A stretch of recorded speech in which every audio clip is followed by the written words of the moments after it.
अस्सलाम वालेकुम। माड़े लोग हैं, मेरा मियाँ मजदूर हैगा, ਅਸੀਂ ਇੰਨੇ ਜੋਗੇ नहीं है। हत्थां ते देख लो निशान ने शुगर की वजह कोलों मेरी पूरी नहीं पैंदी। मैं शुगर की मरीज़ हैगी, मरीज़ शुगर हाई रहिंदी है। मेरिया दवाइयां ने मैं खानी है।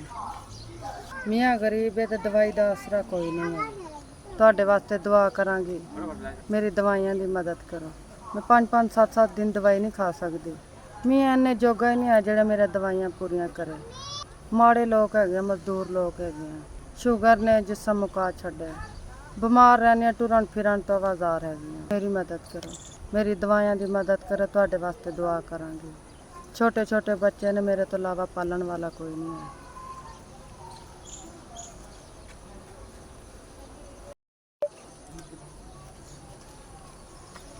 5000। अल्लाह ताला तुहानू खुश रखे, आबाद रखे, दी खैर करे। अल्लाह बच्चों की खैर करे, अल्लाह तुहाडी खैर करे। माड़ियां की मदद करते रहो। तुसीं 5000 रुपया भेजा तुसीं। अल्लाह तुहानू इन्ना देवे ते तुहानू अल्लाह कोई कमी ना देवे भाई।